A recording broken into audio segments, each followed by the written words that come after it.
Hello,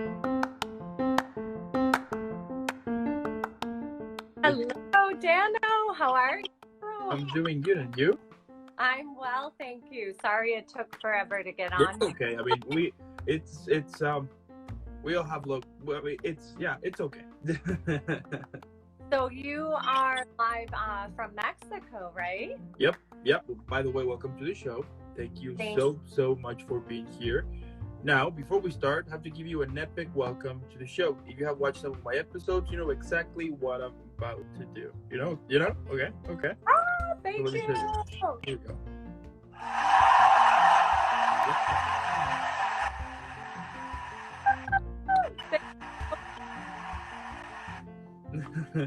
And I have a surprise for you as well. All right. I'm from Buffalo, New York, and today the Buffalo Bills play the Pittsburgh Steelers. So I have my jersey on for all So my cool. Hello.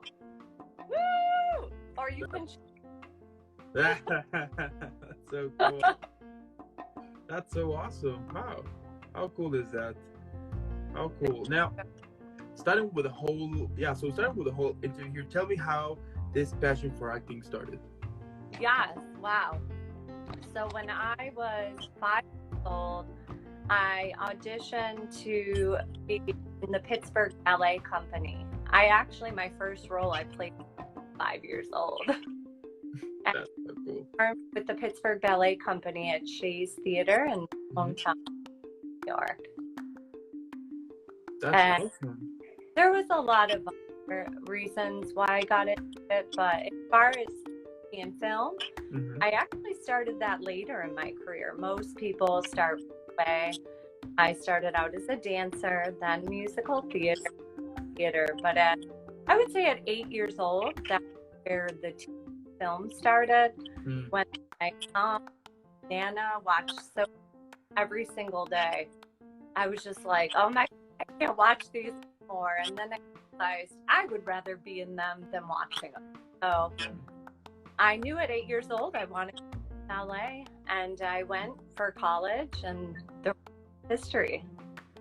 Wow, that's so awesome. And then in 2003, you were in Mismatch. Tell me, was that like your first TV work, and what did you like the most about that experience? Yes, that was my first TV booking in LA college. I, believe it or not, was just an extra.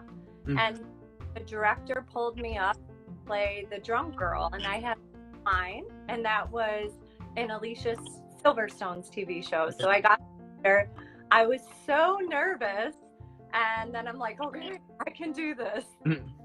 After that, I realized I wanted to keep going from there. It's a great opportunity. Wow. And then between 2003 and 2014, you were in X's and O's, Marlowe, Slime City Massacre, Henry's Future, Queen City, Give and Take, Monsters Inside Me, Dry Bones, True Crimes with Aphrodite Jones, Mysteries at the Museum, My Dirty Little Secret, The Unemployed, On the Case with Paula Sen, and Blue Boots.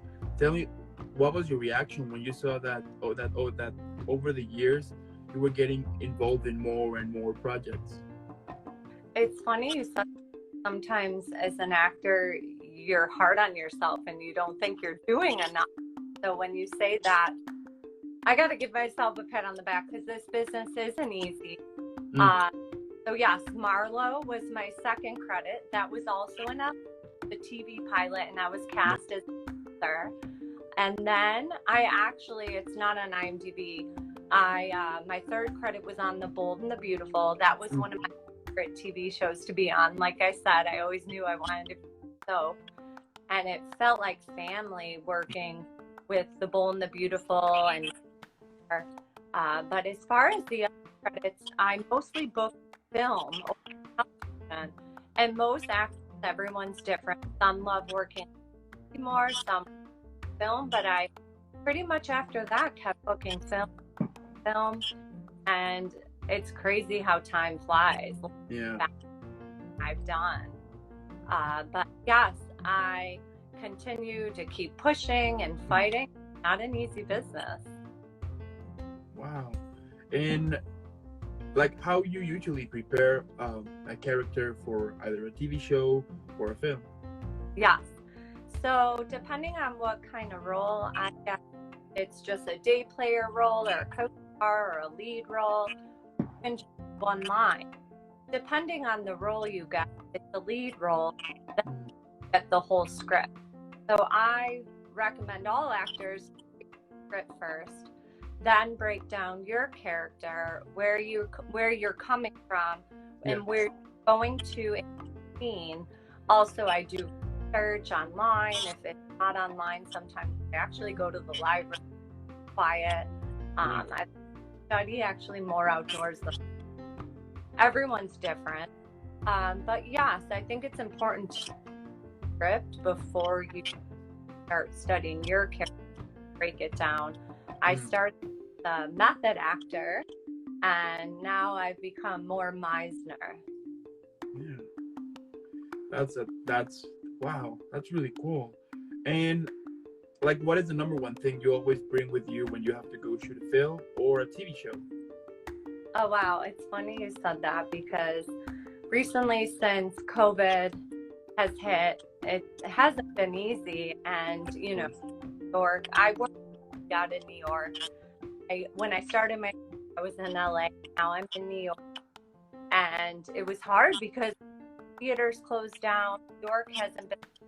There's a lot of crime, but I keep fighting. And just recently, I always have to bring my headphones because if people are bothering me on set, I need to kind of get quiet and focus on my character. But recently, since all this hit, I've been going through. My Nana just got COVID. So it's been really hard. She's vaccinated, but I want to go home and see her.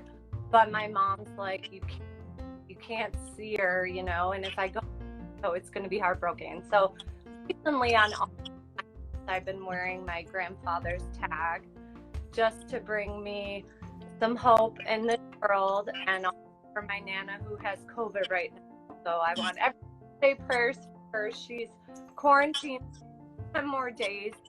She's actually really strong, fighting, and she's okay, thank God. But it's some scary times. Yeah, absolutely, yeah. And also, I think, right, that also this whole pandemic also taught us that.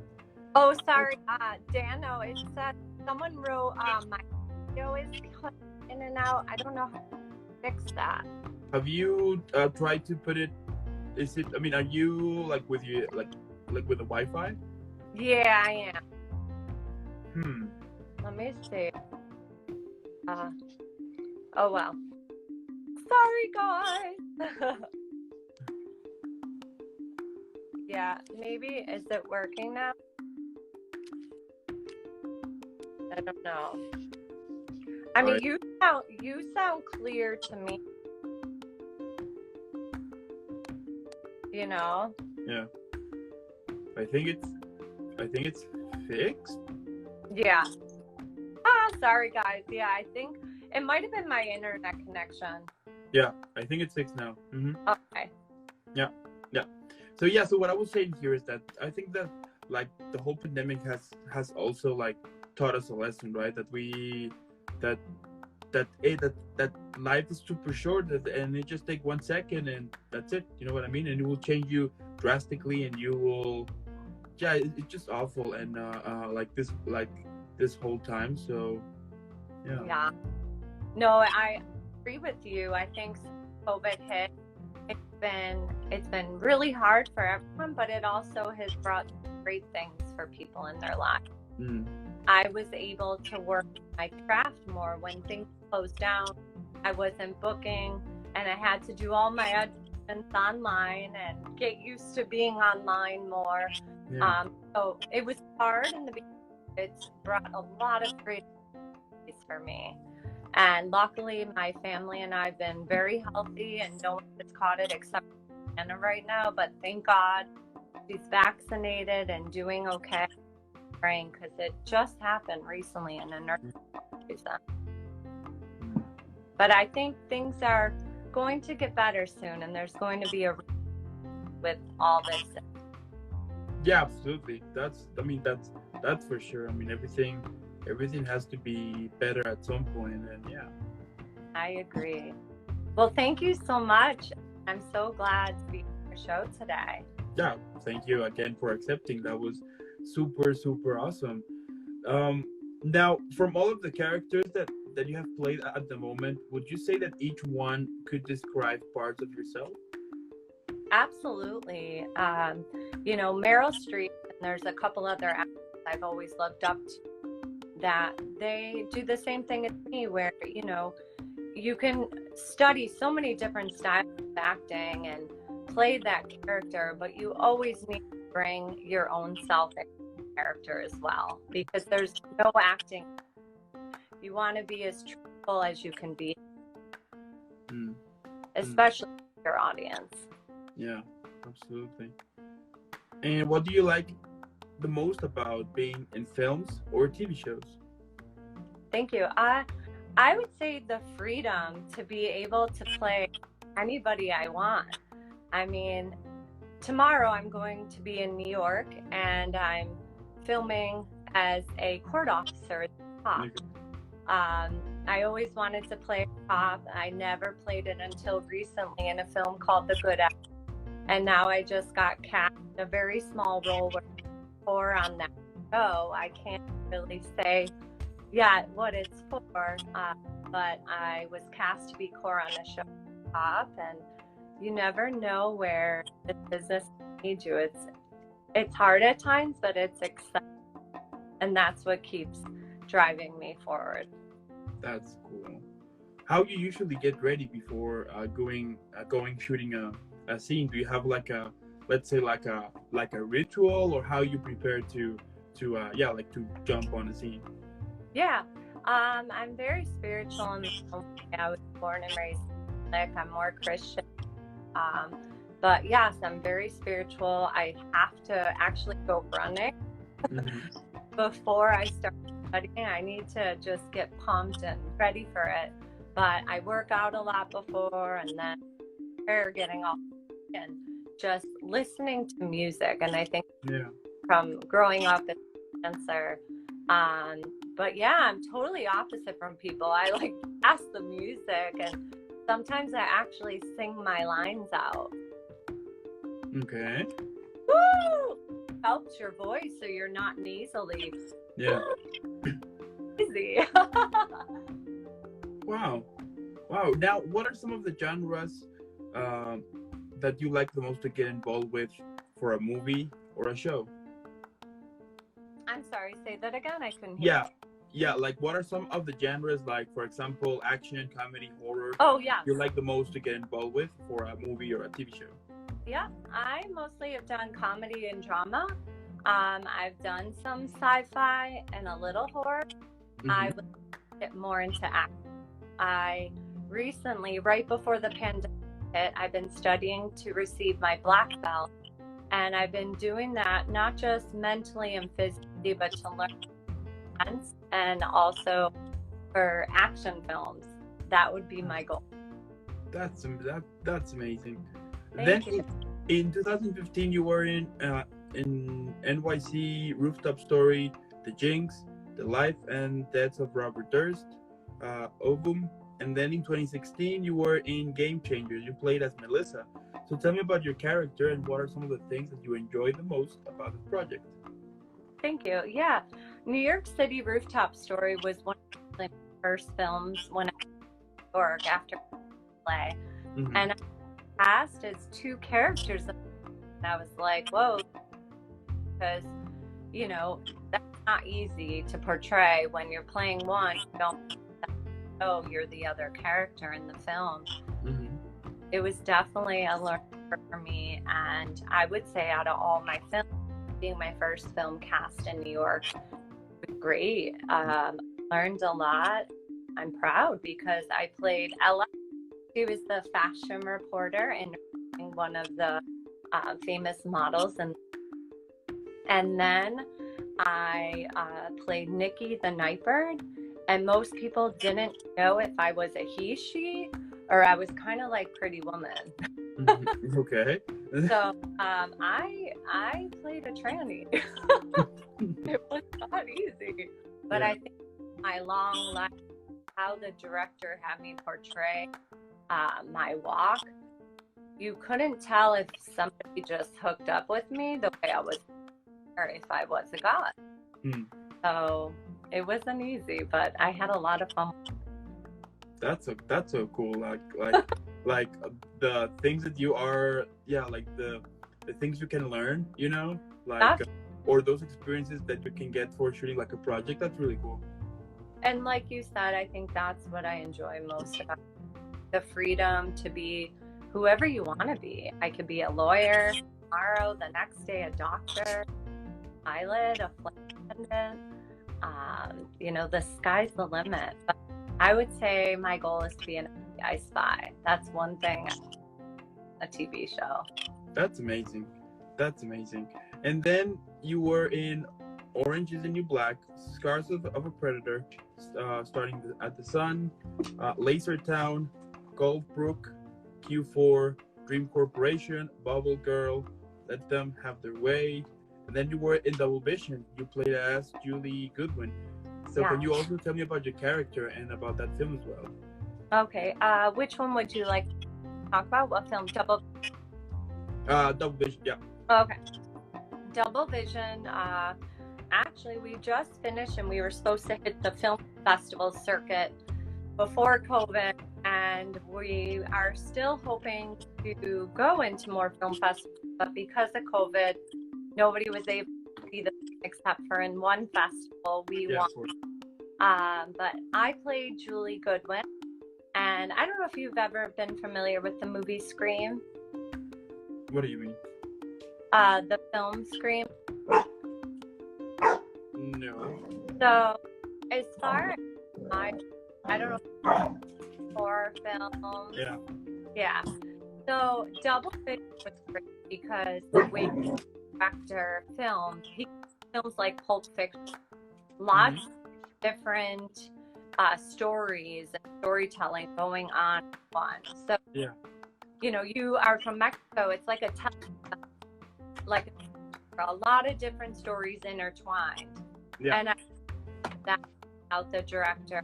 And I haven't done a lot of horror films. It was my first lead role, and it was an amazing experience. We filmed most of the film in Long Island, and it wasn't when I got the role that there were a lot of ticks where we were filming, and I had a lot of fears, and I got through it. He prepared us and had a sponsor so that we wouldn't get ticks, and they sprayed all of our wardrobe. It wasn't easy. We filmed many pulling out morning to night, but I really enjoyed that role. It was very emotional for me because, and I don't want to give away the film because we are entering into the film festival circuit once COVID has a little bit of normalcy. But, you know, there was so much about Julie's character. Yeah. That's really cool. Wow.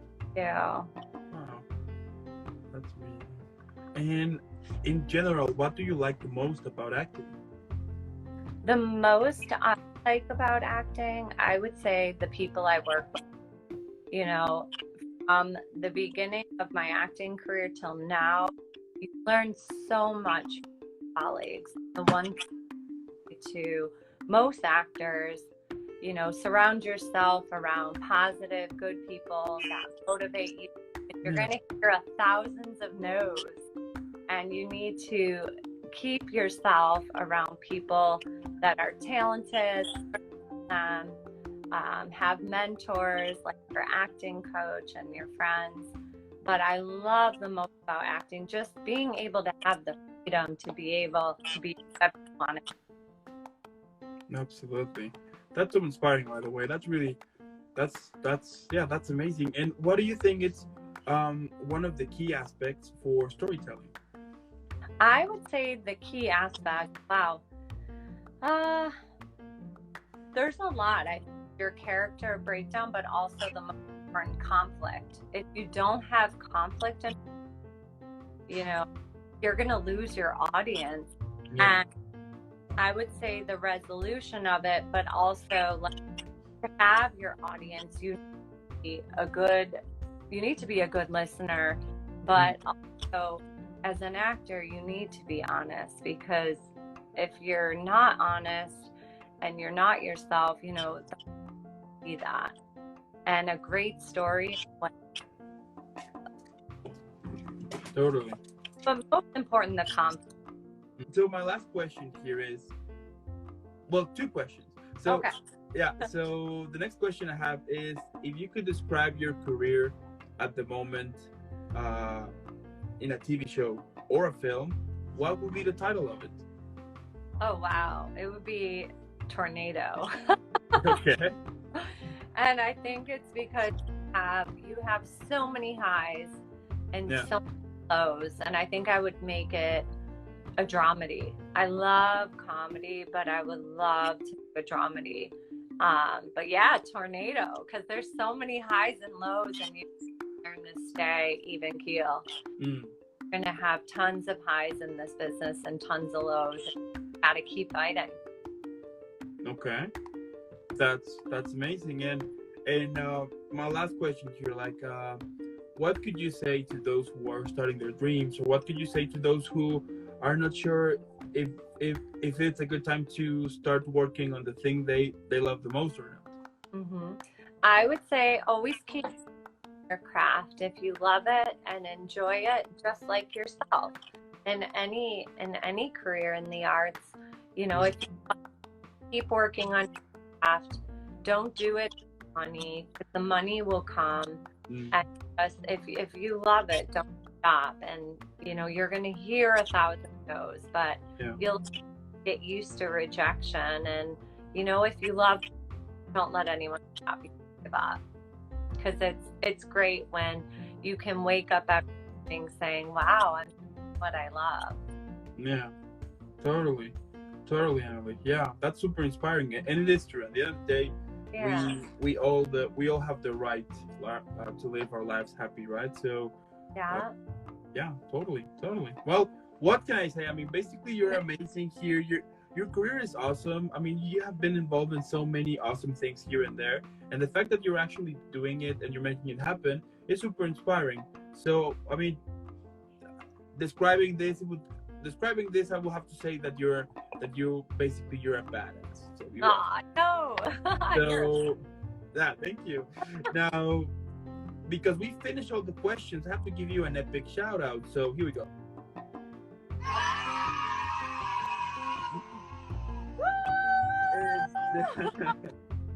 And again, Emily, thank you so much for being here. Also, thank you so much for those who are tuning in. If you're listening to this later on the podcast or watching this later on the YouTube video, make sure that you're following Emily all over social media. Normally, what I would say is to put pause, hydrate, then follow Emily, leave a bunch of likes. Why not share a lot too? Why not? And then come back. And again, Emily, thank you so much for being this amazing super actress. I can't wait to see more of your awesome work in the future, and I'm super sure that the way that you are working and the way that you are making it happen, I mean, it's gonna be, I mean, it's obvious that soon that soon something huge is gonna hit in your career to make it even like more amazing, Thank you so much, and God bless you again. Thank you. Now, before I send you off, it's time for the epic send off.